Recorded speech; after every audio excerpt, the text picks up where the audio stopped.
আমি একটা ভিন্ন স্বাদের কবিতা আবৃত্তি করে শোনাচ্ছি।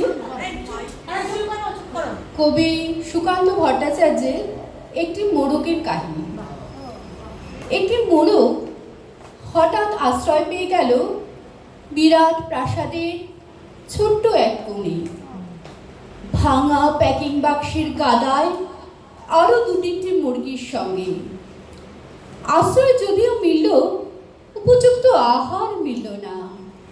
সুতীক্ষ্ণ চিৎকারে প্রতিবাদ জানিয়ে গলা ফাটালো সেই মোড়ক ভোর থেকে সন্ধে পর্যন্ত।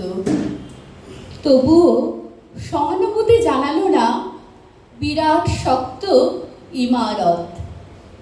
তারপর আস্থা করে এলো আনাগোনা।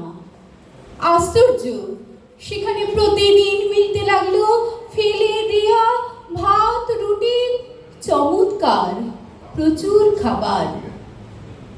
তারপর এলো আস্তাকুরের অংশীদার, ময়লা ছেঁড়া ন্যাংটা পড়া দু তিনটে মানুষ।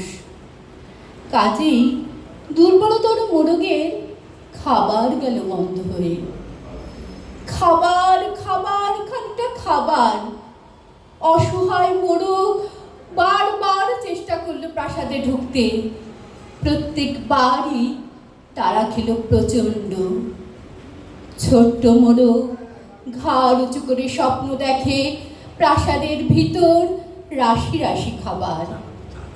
তারপর সত্যিই সে একদিন প্রাসাদে ঢুকতে পেল। একেবারে সোজা চলে গেল ধপধপে সাদা দামি কাপড়ে ঢাকা খাবার টেবিলে। অবশ্য খাবার খেতে নয়, খাবার হিসেবে। নমস্কার।